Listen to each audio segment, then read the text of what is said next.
Bien, comme notre exception culturelle, politique et médiatique française semble quelque peu embarrassée lorsque les plus cyniques ou les plus stupides d'entre elles et eux leur adressent l'injonction comminatoire de déclarer le Hamas comme groupe terroriste, avec le sous-entendu de les reconnaître implicitement par cette qualification terroriste comme seul responsable et coupable des atrocités perpétrées en Palestine non seulement le 7 octobre 2023, mais depuis plus de 70 ans, j'invite Jean-Luc, François, Sandrine, Emmanuel, Marine et les autres, leurs confrères et les autres élus et nigauds pontifiants de tous bords et de toute notre classe politique ou médiatique, à prendre exemple, par exemple, sur leurs collègues irlandais qui ont d'autant plus de répondants face à cette rhétorique de dépit haineux qu'ils ont eux-mêmes une longue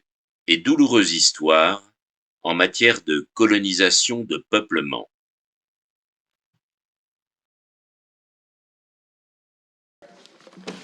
Cancora, let us be very clear.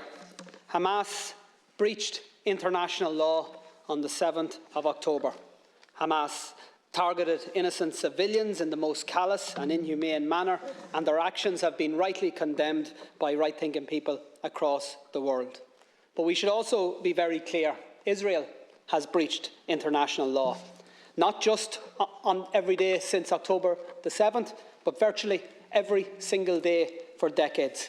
Israel occupies Palestinian land against international law. Israel blockades Palestinian territory against international law. Israel builds and expands illegal settlements against international law.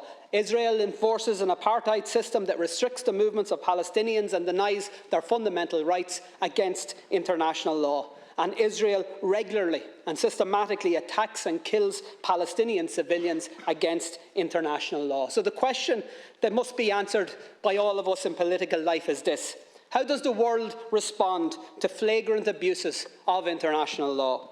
When it comes to the horrendous war crimes of Hamas, the response was very clear and very consistent. World leaders queued up to say Israel has the right to defend itself.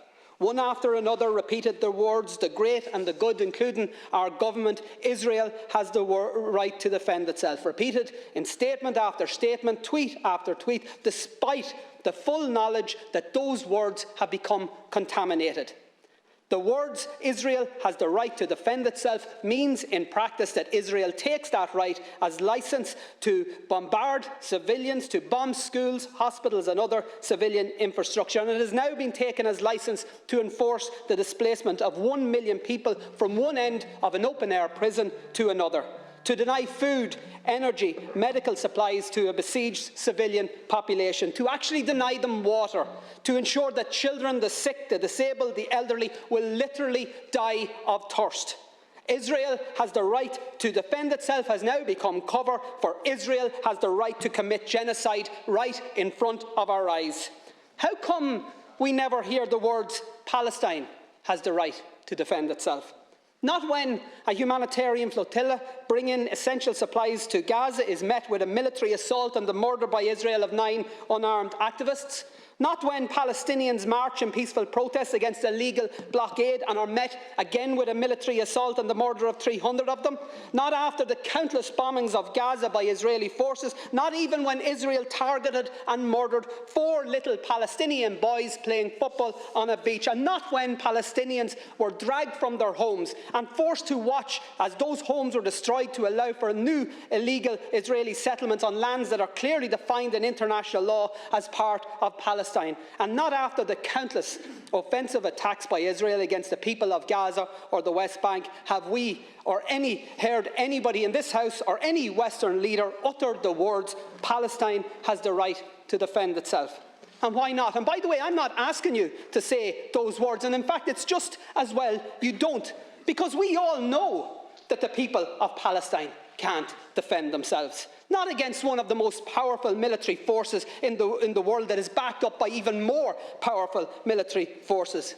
The truth is that the people of Palestine, just like the innocent people of Israel, don't need the international community to tell them that their leaders have the right to inflict more bombings, more pain, more suffering. They need the international community to say stop, to say release the hostages, to say stop the bombings, the siege, the slaughter. They need the international community to tell Israel to stop the blockade, stop the apartheid, stop the annexation, to stop the genocide. And they need countries, Taoiseach, to lead the way. And Ireland should be one of those countries that leads the way. We know colonialism, we know oppression, we know conflict, but we also know conflict resolution. We know peace building, we know nation building. And because of what we know, what our history has taught us, our call tonight must be clear.